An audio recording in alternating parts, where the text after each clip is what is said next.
এখানে টি চামচের 1 চামচের মতো আদা রসুন দিয়ে দিলাম। তারপর এখানে স্বাদ অনুযায়ী লবণ দিয়ে দিলাম। এখন দিয়ে দিব চিকেন পাউডার 1/2 চামচের মতো।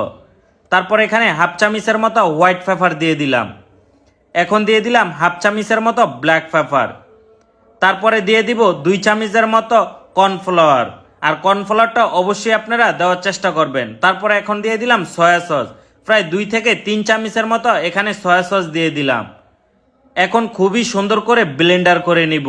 একটা ব্লেন্ডারের ভিতরে নিয়ে আপনারা খুবই সুন্দর করে ব্লেন্ডার করে নেবেন, যাতে আঠালো আঠালো একটা ভাপ আসে।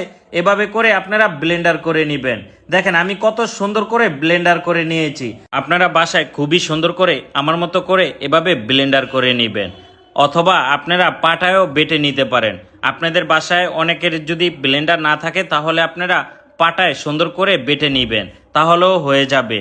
এখন আমি খুবই সুন্দর করে এটাকে ভালো করে মিক্স করে নিব। পরে দোনো হাতে খুবই সুন্দর করে একটু তেল দিয়ে নিলাম। তেল দেওয়ার পরে খুবই ভালো করে ছোট ছোট করে এই গোলা করে নিব। দেখেন হাতের ভিতরে গোলা করলে যদি হাতটা একটু তেল দিয়ে নেন তাহলে হাতের ভিতরে লাগবে না। তাহলে এই মিটবলগুলো আপনি খুবই সহজে হাতের সাহায্যে তৈরি করে নিতে পারেন। দেখেন আমি হাতের সাহায্যে কত সুন্দর করে মিটবলগুলা তৈরি করে নিয়েছি।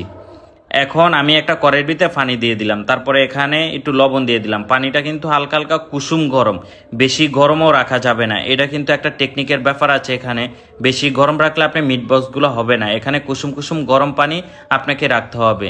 তারপরে কুসুম কুসুম গরম পানির ভিতরে ঢেলে তারপরে চুলা আঁচটা হালকা বাড়ায় দিতে হবে, যাতে পানিটা যাতে বলক আসে। এভাবেই করে আপনাদের মিট বলটা খুবই সুন্দর করে তৈরি করে নেবেন। আমার মিট বলটা হয়ে গেছে, এখন আমি উঠে ফেলবো। আমি ঠান্ডা করার পরে তারপরে আপনারা চাইলে এটা প্রজেন্ট হিসাবেও ডিপ ফ্রিজে রেখে দিতে পারেন, অথবা সাথে সাথে ফ্রাই করেও খেতে পারেন।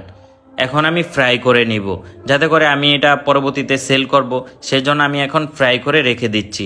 আর মিট বলটা আমরা বেশিরভাগ যেমন মিট বক্সে ব্যবহার করে থাকি, তারপরে বিভিন্ন খাবারেও ব্যবহার করে থাকি। মিট বলটা আপনারা চাইলে বাসায় খালি খালিও খেতে পারেন, অথবা বিভিন্ন খাবারও আপনারা চাইলে এই মিট বলটা ব্যবহার করতে পারেন। ফুডকার্টে দেখবেন এই মিট বলগুলো সেল করে থাকে।